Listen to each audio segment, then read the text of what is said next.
Yo, what's up mga ka-bird brain? Welcome sa panibagong episode na kung saan bawal ang matalino pero pwede ang may gasolina. So ngayon mga ka-bird brain, ang trip natin ngayon is mag-change oil. Kasi nasa 700 odo na yung motor ko. Kita ba? Ayan, 697 or 700 na. Actually, nire-recommend nila sa kasa, which is 500, mag-change oil ka na. Pero hindi ko nasunod kasi busy ako eh. Pero actually sa manual, ang recommended dyan is 1,000. Doon sa periodic maintenance ni ADB. Ayan, pakita ko sa inyo eh. Tignan nyo na lang. Pero makikita nyo rin naman na kahit yung nakaprogram dito, tignan nyo, papatayin ko. Palabasin natin yung limit na nag-indicate na kailangan mo na mag-change oil. So para mapalabas yun, press mo ng sabay itong button na to. Left and right. Press natin. Siguro mga 2 to 3 seconds, then i-on natin.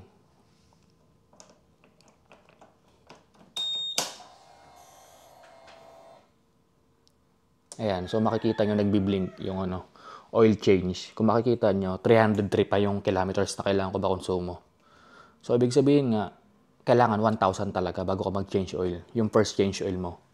Then sa pagkakatanda ko nabasa ko sa manual is, ang next ng after ng 1,000 is 6,000 na. Every 6,000 na siya. So 6,000, 12,000, 18,000, 24,000 and so forth. So anyway, start na tayo. So papatayin ko na. Pakita ko sa inyo yung mga kailangan natin. So bago mag-change oil, syempre kailangan natin ng 12mm na socket wrench. Ayan, para sa drain bolt.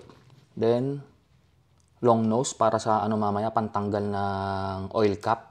Yung sa kabila, yung dipstick. Then gloves para pag gano tayo hindi makalat masyado. Then basahan in case na magtumulong langis. Drain. Hindi ako nakabili nung yung lata. Mas okay sana yun eh. Sana magkasya dito. Kasi nasa 750 ml lang naman yun siguro yan. Or sabihin mo ng 1 liter, tingin ko kasya naman dito. Then ito panukat. Kasi nga ang ipapasok lang natin is 750 ml. Naka-cc to. Kasi pang pang hospital. Pero same lang naman yan. 1 cc is equivalent to 1 ml. So 250. So nasa 200, 210. So mayroon pa akong 40 ml. Then torque wrench. Ayan. So may torque wrench ako. Dalawa torque wrench ko. So ito 28 to 210. Yung isa pang mababang Newton meters. Kailangan nyo to mga ka-bird brain kasi hindi pwedeng tensiometer lang to pag sinara mo. Hindi mo pwedeng i-impact drill. Tsaka pagka-tensiometer may tendency mapasobra ka. Maselan masyado ang drain bolt ng ng mga motor natin. So ingatan nyo yan. Kaya kailangan natin torque wrench para in case mapasobra ka, malilimitahan ka lang niya.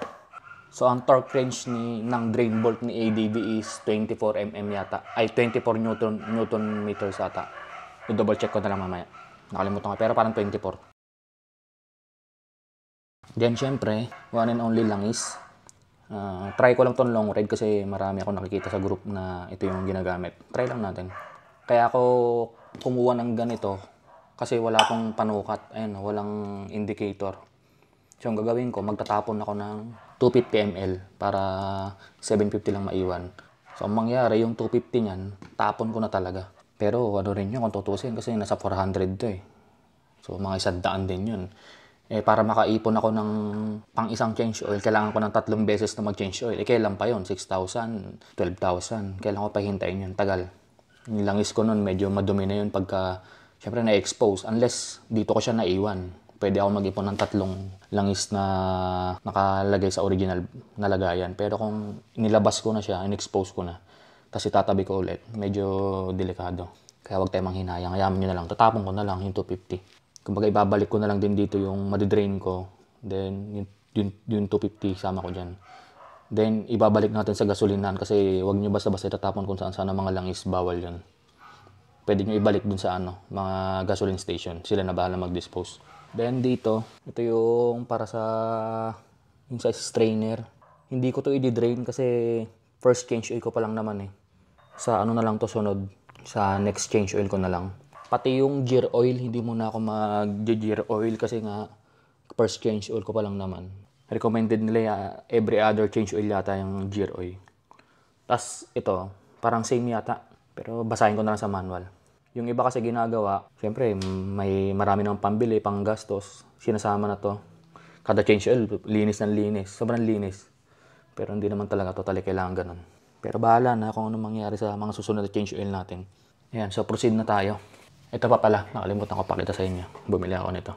Para madaling magsali ng langis mamaya. Ayusin ko lang yung camera angle. Then start na tayo. Kagigising ko lang eh. Ayan, kung masyado kang busy na tao, huwag ka na mag-change oil.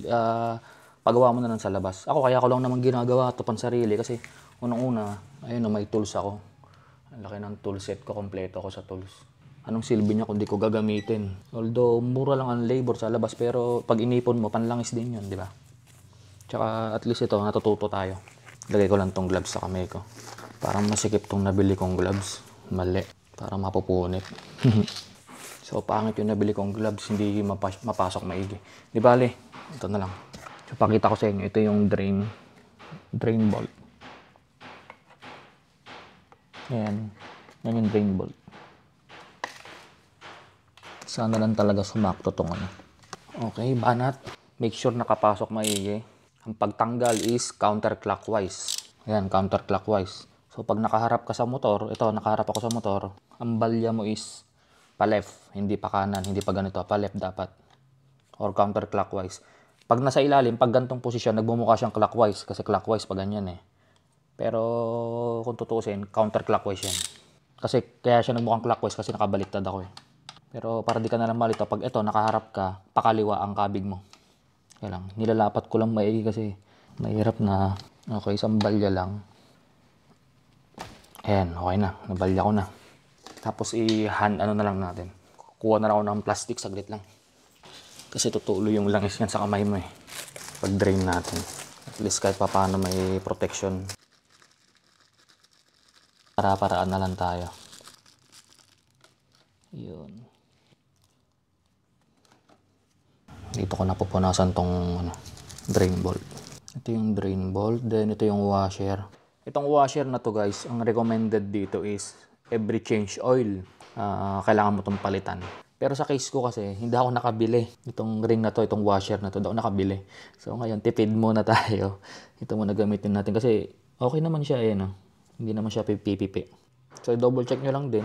So okay pa naman siya. Pero sa mga next kong change oil, kailangan palitan ko na. Kailangan ko bumili. Yung langis natin, medyo maputi pa. Ayun, transparent pa yung kulay. Hindi ko alam kung naririnig yung nagpupokpok. May nagko-construction kasi malapit dito eh. So ayan, pinupunasan ko lang tong para ready na mamaya tong oil cap or drain plug. So baka magtaka kayo, walang strainer. Nandito yung strainer mga ka-bird brain. Hindi siya kagaya ng ibang motor na kasama yung strainer dun sa ilalim. Ito nandito sa gilid. Which is sa next change oil nga natin bubuksan yan. Itong dipstick, buksan na natin para medyo mabilis yung pagka-drain ng langis. Mahina na lang. Pero sa dipstick, ayan, ipitan na lang natin ng basahan. Siyempre para hindi magasgas. Ayan. Konting pihit lang din. Hand na lang yan. Ayan, luwagan natin. So, hintayin lang natin ma-drain yung ka-bird brain. So, ipapass forward ko na lang. Kumbaga, ikakat ko na lang kasi ang tagal nito kung hihintayin nyo to. Kakat ko na lang. Tapos, update ko kayo pagka yung magsalin ako ng langis. So, ayun mga ka-bird brain. Na-drain na siya. Ayan, pupunasan ko na lang. Yung iba, in-sprayan yan ng mga degreaser or yung pantanggal ng langis. Kunyari, brake cleaner. Pero ako hindi na. Kasi hindi naman ako nagkalat eh. Hindi naman siya makalat.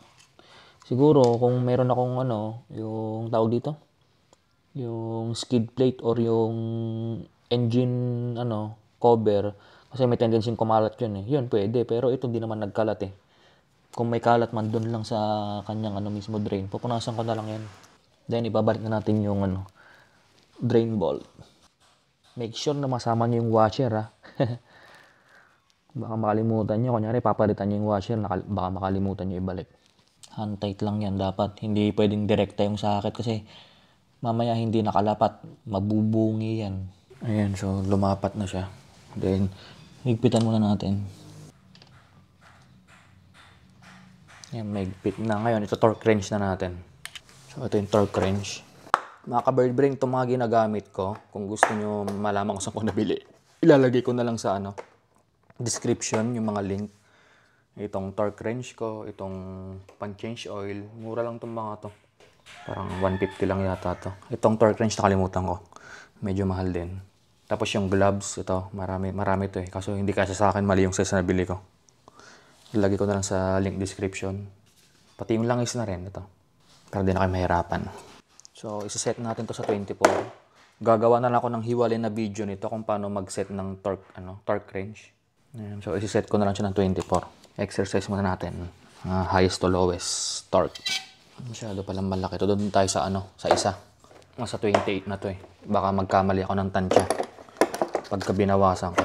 Although kaya naman, pero para safe tayo. 28 pala i-start nito. Kasi pwede ko naman gawing 28, tapos mag-minus lang ako ng 4. Doon na lang tayo para sigurado. Mahirap na. Doon tayo sa maliit. Ayan, ito. Ito yung sinasabi kong isa. 1/4 lang kasi ito. Ayan. So, ito hanggang 5 to 25 Newton meters, which is 24 ang kailangan ko. So, okay ito.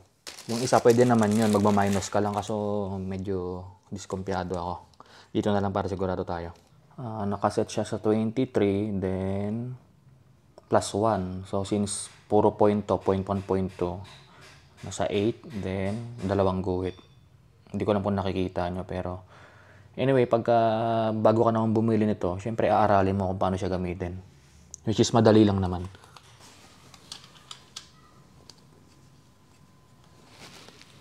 Punasan lang natin kasi medyo madulas. Malangis ng konti. Ito naman, pa-clockwise to, mga ka-bird brain. Clockwise, pahigpit. So, pakanan na to, pakanan na yung balya ko nito. Ayan, tumunog na siya mga ka-bird brain.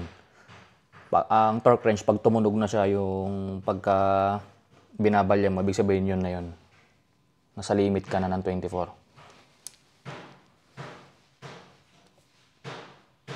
Ayan o. Kumbaga kinokontra na niya. So, yun na yun. Nakaset ka ng 24, okay na yan. Success. Then, hayaan natin nakaganyan. Maglalagay na tayo ng langis. So, bago ang lahat, buksan muna natin. Shell, baka naman. Kala mo talaga malupit eh, no? Parang may QR to dito. Double check natin. Ito yata yung pag mag-check ako kung legit. Pero legit naman to kasi sa Shell ko binili to eh. Malabo naman magbenta si Shell ng ikakasira niya, di ba?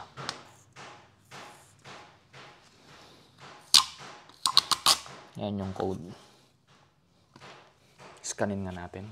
Na-curious tuloy ako.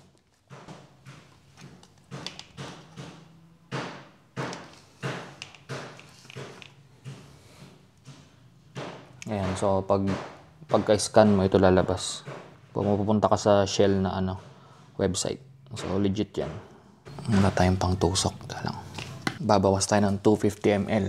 Kasi 1 liter to eh. So 250. Teka lang, tansyahin ko lang kung abot ito ng 250. 200, 180, 190, 200. 200 ko muna. Parang tagay lang ah. Hindi ko naman nagagamitin to ka-bird brain. Tatapon ko na to eh. Pero sayang yun. Wala eh. Wala akong gamit kasi. I mean, wala akong wala akong malinis na pagkasalinan. Sakto natin. So, ayan, 210. Hindi ko lang kung nakikita nyo. 210 yan. Ayun, madumi nga yung yung salinan. May bato pa. 210. So, tapon natin yan. Kailangan ko pa ng 40. 30, 40, 50, 60, 30. So, after ng 30, 40. Dahan-dahan lang. Op, yan. Tabingi kasi. Sa lapag. So, sa lapag na sa 40 na siya. Konti pa. Yan, 40 na yan. Tapon. Then, punta tayo sa kabilang side. 750 ml na lang to. Rekta na to. Sana maganda yung pagkasara natin, no? Para hindi mag-leak. Tanggalin na natin to. Kuwala ko ng patungan para makita niyo yung pinaggagawa ko. Yan. Ito na yung pinakamadali sa lahat. Yung maglagay ng langis. Pero dahan-dahanin nyo lang din. Mamaya biglang bumulwak. Yan. Okay na yan. Kunin ko lang yung basahan. Okay. Then, sara na natin. I-hand tight ko lang muna kasi sisilipin ko pa ito mamaya. Malabo na bumulwak yan. Ayan, so walang leak dito, no? So, i-check natin. Papaandarin natin ngayon. Paandarin natin mga 5 minutes siguro. Painitin natin ng 5 minutes. Or 3 minutes siguro, 3 minutes lang. Basta mag-circulate lang yung langis. Ayan, so painitin lang natin. Mga 3 minutes. So, balikan ko kayo. So, ayan mga ka-bird brain. Tapos na ako magpa-circulate ng langis. Pinainit ko na siya mga 3 minutes. Then, nakapag-cool down na rin. Mga 5 minutes. Para bumaba na yung langis ulit. Then, i-check natin yung dipstick. Una, hugutin nyo muna. Siyempre, hindi pa yan yung accurate, no? Punasan muna natin. Kasi, puro langis pa to. Kasi nga, basang-basa to eh. Kasi umandar yung makina eh. So, patuyuin muna natin yung dipstick. Linisan natin. And, balik natin. Hindi ko alam kung nakikita nyo. Nasa in-between lang siya ng high and low. Yung likod basang-basa yan kasi tumatama dun sa sa butas. So, safe. Okay na yung langis. Isara na natin to. So, ganun ulit ka bird brain. Hand tight lang. Maigpit na sa hand tight. Then, konting pitik lang ng with long nose. Konting-konti lang. Ayan, okay na. Then, i-reset natin yung change oil indicator. So, paano mag-reset? Press mo to sabay. Yung left and right, dalawa. Mga 3 seconds. 1, 2, 3. Then, i-on natin.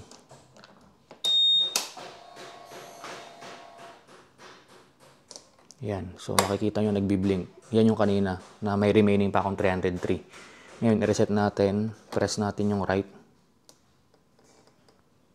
Ayan. Naging 6,000 nakita nyo.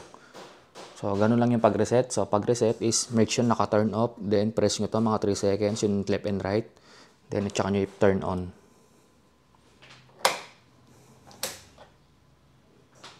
Ayan. So, ulitin natin. Naka-turn off. Left and right, mga 3 seconds, then turn on. Lalabas yung 6,000. Ayan na. Kaya 6,000 na kasi sa unit nakaset 6,000 na. Diba sabi ko sa inyo sa manual, ang nakalagay is first change oil 1 km, then ang mga next natin every 6 kilometers na. 6,000, sorry. Ayan, kaya 6,000 na yan. So, okay na. Yun lang naman. So, okay na to. Fresh na ulit. So, yun lang naman mga ka-bird brain. So, pa-heart naman or pa-thumbs up kung may natutunan ka sa ating video ngayon. Yung mga link ng mga ginamit ko, ilalagay ko na lang sa description. Sana matuto rin kayong mag-maintenance sa sarili nyong motor. Kasi, iba pa rin pag kayo yung nag-aalaga. Lalo na sa kagaya ko maselan. Ang next ko naman pag-aaralan is itong CVT. Yung set na to, mga panggilid. Kasi galing akong dekadenang motor. Wala akong idea sa mga panggilid na yan. So, ang gagawin ko, ipapatira ko sa labas yung first cleaning ko niyan. Then, papanoorin ko, aralin ko. Tatanungin ko rin kung paano siya anuin. Para ako na yung mga next na maglilinis. Or mag-ayos. Kasi ayaw na ayaw ko yung... Di ba napapansin nyo sa mga shop? Hindi naman sa... Ayaw kong gamitin, no? Usually, yung gamit nila, puro impact tool. Isipin mo, hihigpitan nila yung mga impact. Ang worst to worst pa yung iba. Hindi pa nahahantay yung tornilyo, ini-impact ka agad. So, ang tendency nun, mabubungi yung thread. Dapat kasi ang impact, pangkalas lang yun. Ang impact, ginagamit sa pangtanggal, hindi panghigpit. Kasi ang impact, malakas yan masyado. So, yung torque niya, torque spec ng isang tornilyo or nung bolt, hindi na nasusunod dahil nga ini-impact mo. Unless yung impact mo may pang-set. Pero usually, ang impact walang ganun. Kaya, meron tayong tinatawag na torque wrench. Yan. Kasi ito yung naglilimit sa'yo na, uy, lagpas ka na, sobrang higpit na, hanggang 24 lang yan. Dapat, ganyan lang. Kaya, pansinin nyo yung mga iba, hindi makalas yung tornilyo. Pag kinalas mo, nabibilog na dahil yun doon, sobrang higpit. Kahit yung mga simpleng ganyan, tornilyo, lahat yan may torque yan. Yung mga yan. Kaya, ayaw kong magpaano sa labas, magpagawa. Kaya ako bumili ng mga torque wrench ko. Kasi ako mag-aalaga ng motor ko. Yung unang kalas, ganun din ang papagawa ko. Maghahanap ako ng nagto-torque wrench pagka nagigpit. Kasi ayoko yung ini-impact drill lang pag binabalik. So, yun lang naman mga ka-bird brain. Kita-kits lang tayo sa next episode. Next episode natin is, ito nga, babaklasin ko tong si ADV. Lahat, kaha, wiring, suhubaran ko to kasi isi-set up ko yung mga binili ko. Ayun, kita-kits lang tayo. Sana talaga may natutunan kayo. At makatipid kayo sa mga pinaggagawa nyo. Hanggang sa muli mga ka-bird brain, lagi niyong tatandaan na hindi ka bobo, hindi ka tanga, at lalong hindi ka mangmang dahil ikaw isang bird brain.